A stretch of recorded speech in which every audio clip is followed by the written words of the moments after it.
You're 35,000 feet in the air. The pressure outside is strong enough to crush an unprotected human body in seconds, and separating you from all of that is a window with a hole in it. Not a crack, not a defect, a deliberate, engineered hole. And the crazy part? That tiny little hole is one of the main reasons you're still alive right now. Section 1. The setup. What is that hole? Most people notice it at some point, that small round hole at the bottom of every airplane window. Some people think it's a manufacturing flaw. Some think it's for ventilation. Some ignore it completely. But engineers call it the bleed hole. And once you understand why it exists, you'll never look at an airplane window the same way again. Here's what most people don't realize. That window you're looking through isn't just one pane of glass. It's actually 3 separate layers. The outer pane takes the full force of pressurization. The middle pane is the backup. And the inner pane? That's just there so you don't accidentally touch anything important. And the bleed hole sits in that middle pane. Section 2. The science. Why it has to be there. B-roll, airplane ascending, clouds from window, pressure diagrams. To understand why the bleed hole exists, you need to understand what happens to an airplane as it climbs. At cruising altitude, the air pressure outside is about 1/3 of what it is at sea level.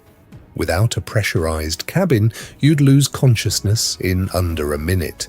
So the airplane actively pumps air inside and maintains a controlled pressure, roughly equivalent to being at 6,000 to 8,000 feet. That means the inside of the cabin is pushing outward against the walls, the floor, and, yes, the windows, with enormous force. Every single flight. Now here's the problem. If the pressure difference between the outside and inside is always acting on those window panes, something has to give. That's where the bleed hole comes in. The bleed hole equalizes pressure between the inner and middle pane. This means the middle pane never has to bear the full pressure load.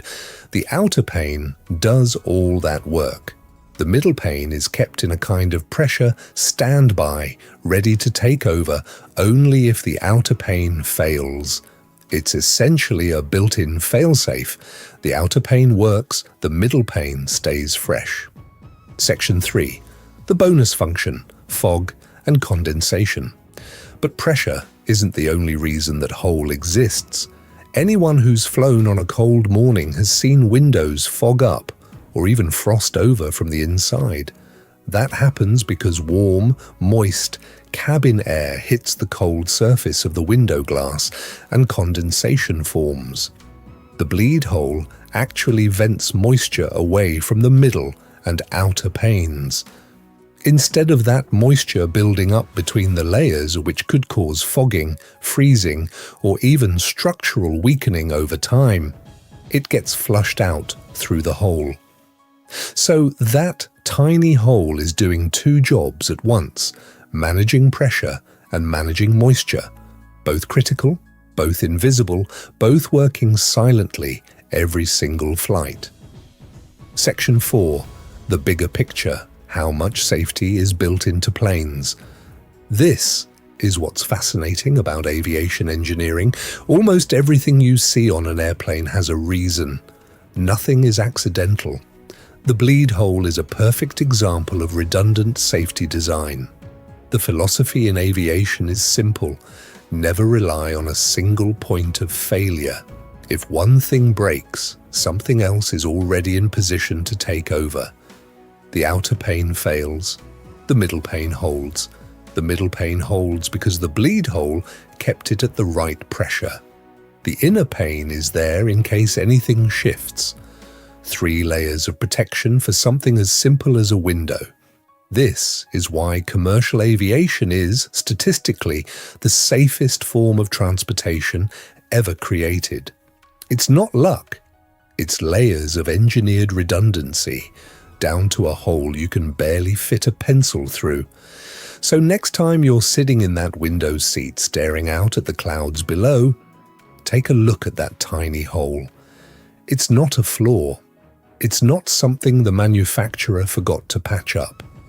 It's a piece of engineering that's been quietly doing its job on billions of flights for decades, keeping pressure balanced, keeping moisture out, keeping you safe. The things that keep us alive are often the things we never think to question. If you found this interesting, there's a whole world of aviation engineering that works exactly like this, invisible systems doing critical jobs. Subscribe so you don't miss the next one, and drop a comment telling me what everyday thing you want explained next.